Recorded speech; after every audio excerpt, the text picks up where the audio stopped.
The English-speaking community in the Greater Quebec City region represents about 15,000 people. It's really spread out over a large territory. There's pockets of English speakers in the central neighborhoods, but there's over 3,000 people on the South Shore of Quebec City, in Lévis, mostly in Lévis. And there's a lot of English speakers in Shannon, Saint-Gabriel-de-Valcartier, Stoneham and Tewksbury, etc., in the northern perimeter of the city, and then they're spread out over the rest of the city.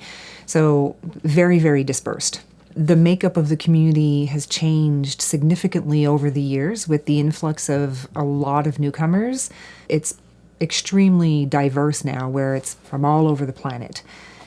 The organization essentially got started because there was a need for not only representation, but also community cohesiveness and that identity that English speakers wanted to maintain in the community. And in 1982, they decided that it would be a good idea to have a nonprofit organization dedicated to preserving the vitality of the English-speaking community. The reality of the community is that there historically has been a really vibrant Irish community. For a long time, Shannon was considered quite far and quite rural. A lot of the younger kids of these families have left. So what happens is that, yes, you have a vibrant English-speaking community. The Catholic Women's League is very, there's a lot of English speakers involved in it. The Shannon Irish Show is like a really big part of Shannon en tant que tel. But because a lot of the younger kids are leaving and, going elsewhere, you see that there's sort of a shift. There's more French-Canadian families moving in. We're close to a military base, so there's a lot of military postings. And English-speaking families, yes, but they're living a different reality in the most part than what, someone who lives here and isn't getting posted in the next 3 years. There's situations where your language preference is really, really important. In cases where you're going to the hospital, for instance, and you have to explain complex symptoms and things that are maybe a little more emotional or psychological in nature, you're going to want to speak in your mother tongue and the language that you're most comfortable with. So our role is really to make sure that the entire community, or as much as the community as possible, knows about all of those opportunities, whether they're opportunities to receive services in the health and social services sector in English, to have access to an interpreter should they need one, to connect on a social level through our activities. One of our flagship programs at Voice of English Speaking Quebec is the Out and About program, which consists of reuniting seniors for social activities. And those are activities where we take them somewhere. So we pile them into a school bus and then take them to different activities around the community, museums, shopping, etc. We also developed art kits and delivered art kits to seniors directly to their homes last year during the pandemic. That's something that we will be continuing as well. And there's obviously all the other punctual projects that we have along with our partners where we try and bring them together for paint nights. They also participate, a lot of them participate in our virtual game nights. We have tech workshops where they learn the basics.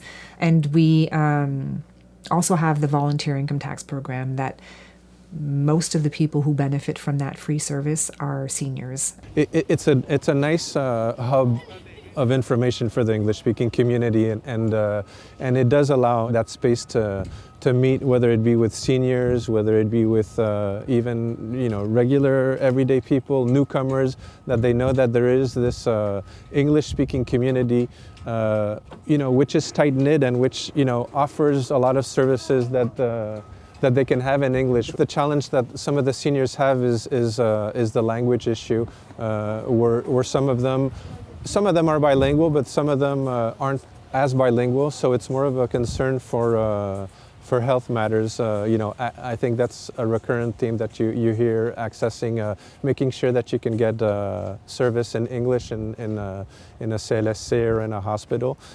On one hand, it's hard for our seniors to connect amongst themselves, but it's also really hard for them to connect with the broader community. And depending on where they're located, they could be extremely isolated. And a lot of seniors, unfortunately, don't know about what's available in the community.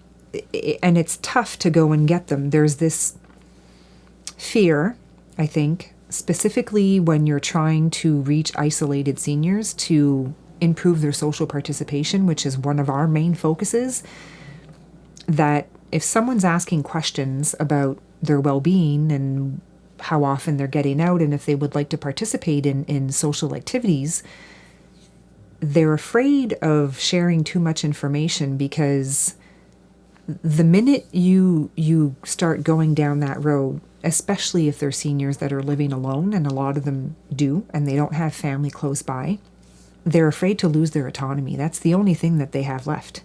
So there's a fine line between the job that we have to accomplish and making sure that they're participating and that they're chatting with people that are living through the same things, and that they're connecting with the younger generation as well, either through tech workshops or a variety of intergenerational projects.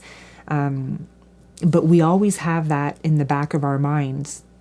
Are they connected to the health and social services? Because if no one's asking the question, they're going to end up being taken out of their home, and it's going to be a reactionary type of situation.